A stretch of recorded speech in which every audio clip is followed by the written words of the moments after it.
नमस्ते दोस्तों, आप सभी का स्वागत है हमारे आज के इस पॉडकास्ट के विशेष अंक में। तो आज हमारे बीच ऐसे व्यक्ति आने वाले हैं जो कि लोग जो है डगमगा जाते हैं कि लाइफ इज स्ट्रगल, जीवन एक संघर्षमय है। तो वो बताएंगे कि जीवन से कैसे लड़ना है। तो आज हमारे बीच श्री दिनेश बहादुर सिन्हा जी आएंगे और उनका पॉडकास्ट लेंगे अभी ठाकुर जी। तो ये दो ऐसे मूल रत्न हैं जो कि लोगों के बीच जो है उत्साह भरते हैं।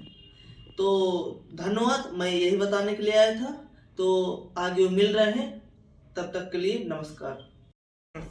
आज से आने तक में आपका बहुत बहुत ही हार्दिक स्वागत है।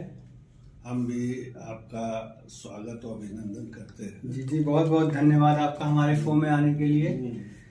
सर, आप हमारे दर्शकों को थोड़ा अपने बारे में बताइए कि आपने अभी तक अपने लाइफ में क्या अचीव किया और कैसे किया, क्या स्ट्रगल रही आपकी लाइफ में। जीवन हमेशा से संघर्षमय है। जी जी जो संघर्ष करता है जी उसी को कोई भी सफलता मिलती है। जी किसी भी व्यक्ति की, चाहे जितना भी विद्वान व्यक्ति हो, जी चाहे किसी क्षेत्र का हो, उसको सफलता के लिए संघर्ष करना पड़ता है। जी जी तो हम लोगों ने भी पढ़ाई के जीवन से लेकर अभी तक बहुत संघर्ष किया और उसके बाद हम लोगों ने शिक्षा पूरी की और उसके बाद सेना में नौकरी पाई। जी जी। आप थोड़ा सर अपने एजुकेशन के बारे में बताएंगे हमारे दर्शकों को। दर्शकों को हम यही बताएंगे कि मैंने इलाहाबाद यूनिवर्सिटी से जी MA-LLB किया जी जी। सन 80 और 82 के दशक में। और सर आपका गोल अचीवमेंट क्या था, मतलब जॉब क्या था आपका?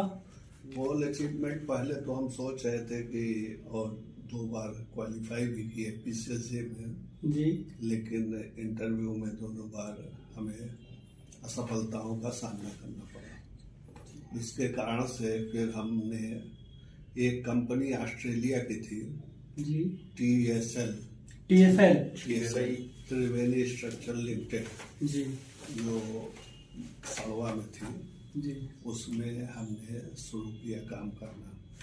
उसमें पर्सनल विभाग में हमने काम किया जी और 1 साल बाद हमने देखा जी कि कंपनी काफी लॉस में चल रही है। जी तो हमने सोचा कि कंपनी एक दिन बंद हो जाएगी या बंद हो सकती है। तो उसके बाद फिर हमारे सेवा नियोजन कार्यालय से जी हम लोगों का कार्ड निकला कि आपकी लिखित परीक्षा होगी COD चौकी में। जी। तो वहाँ हम गए, प्रयागराज COD चौकी जी में। जी तो उसके बाद वहाँ पे लिखित परीक्षा हुई। बहुत से विद्यार्थी थे, जी लेकिन उसमें ईश्वर या विष्णु भगवान की कृपा से जी मेरा प्रथम स्थान आया। जी। बहुत बहुत बहुत बहुत हाँ, प्रथम स्थान आया। और वहाँ पे भैया, वहाँ मेजर AS सहारन जी थे जो देख रहे थे। तो उन्होंने देखा कि उन्होंने सोचा कि लड़का कहीं नकल न कर रहा हो, क्योंकि उन्होंने देखा मेरी राइटिंग हो। तो उन्होंने कहा, तो उस समय मेरी उम्र भी कम थी और मेरा शारीरिक दुर्बलता थी। था, मैं स्वस्थ तो था लेकिन मतलब दुर्बल था। तो उन्होंने कहा कि तुम क्या लिख रहे हो? तो हमने कहा देख तो रहे हैं आपकी मैं क्या लिख रहा हूँ, कहीं खड़े हो जाओ। तो मैं खड़ा हो गया और उसके बाद उन्होंने कहा कि जो लाइन लिखे हो कि इसका मतलब समझते हो? हमने कहा हाँ समझते, नहीं तो हम लिख कैसे रहे?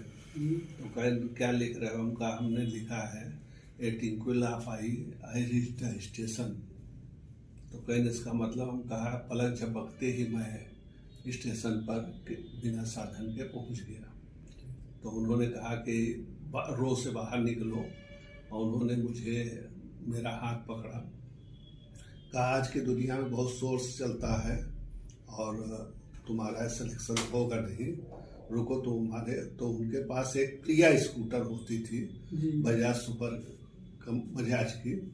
तो उसमें मुझे स्टार्ट किए और बैठाया जब मुझे बैठाया तो हमको बड़ा अजीब सा लगा कि कहाँ ले जा रहे हैं, क्या है। ऐसे चारों तरफ सैनिक अधिकारी ही थे, पूरा सेना का माहौल था। तो ब्रिगेडियर के पास ले गए, सीधे ब्रिगेडियर कमरे में। तो कहे सर ये लड़का बहुत टैलेंटेड है, इसका आज ही अपॉइंटमेंट लेटर टाइप कर दीजिए, नहीं तो नेताओं का सोर्स आएगा और लड़के को दाब दिया जाएगा। तो हमारे पास एक ख्याति प्राप्त लड़का नहीं पहुंच पाएगा। तो या इसको भाग्य समझिए या भगवान कृपा समझिए कि उसी दिन उन्होंने पर्सनल अफसर को कहा, तो मेरा अपॉइंटमेंट लेटर बन गया कि दिनेश बहादुर सिन्हा तो appointed as a senior store keeper in COD Chheoki in 1982। अभी पर आप रिटायर हो चुके हैं। हाँ, अभी आप तो रिटायर उसके बाद फिर मेरा सेना का एक नियम है कि सारी भर्तियां जाती है सिकंदराबाद अप्रूव्ड हो गई। तो मेरा वहाँ उनको कागज़ तो हमको मिल गया, लेकिन उसके बाद अप्रूवल के लिए सिकंदराबाद गया। तो ये दिसंबर में हुआ था और उसके बाद 3 महीने तक अप्रूवल नहीं आया। तो मैं साइकिल चला करके हमेशा जाता था और बाहर गेट पे पूछता था कि अप्रूवल आया कि नहीं आया, अप्रूवल आया कि नहीं आया। तो मेरे पिताजी एसडीओ टेलीफोन थे पूरे इलाहाबाद में। तो उन्होंने कहा कि क्या बात है बेटा, तो हम बताए कि ऐसा है, देखिए मिला है। तो उन्होंने कहा कि वहाँ का जो टेलीफोन ऑफिस है, तब टेलीफोन ऑफिस ही होता था जी। तो वो गए, वो ब्रिगेडियर से वो भी मिले। तो कहे सिन्हा जी अब उसमें कोई डाउट नहीं है, जैसे अप्रूवल आएगा। तो एक दिन अचानक मंगलवार का दिन था, तो मैं पहुंचा वहाँ। तो लोग कहे कि आज तो कुछ अपॉइंटमेंट लेटर आए हैं। तो मैंने कहा कि हाँ अपॉइंटमेंट लेटर आए हैं, सुन रहे हैं।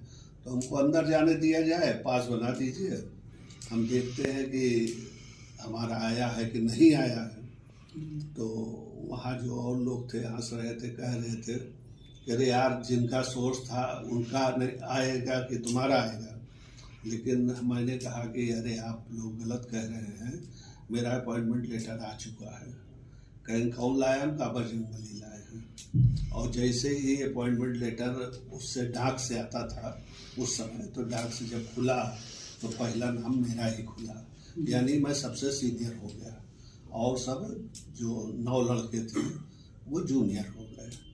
तो उसके बाद चालू हो गई जिंदगी कहानी और तरक्की करते करते करते करते फिर मैं ऑफिसर की पोस्ट पे से रिटायर हुआ और टूल मैग सब डिपो का कमांडर हुआ। टूल मैग सब डिपो ऑल इंडिया का मैं सप्लाई करता था। जी सर, थोड़ा सा आप हमारे ये यूथ जनरेशन को क्या कहना चाहेंगे, कैसे वो अपने लाइफ में अपना गोल अचीवमेंट कर सकें? हम यही कहना चाहेंगे कि यू कभी निराश ना हो। एक मैथिली शरण गुप्त भी कहता है कि नर हो न निराश करो मन को, कुछ काम करो कुछ काम करो। आज भी मैं जो हूँ निराश नहीं होता हूँ और लगा रहता हूँ कोई काम में।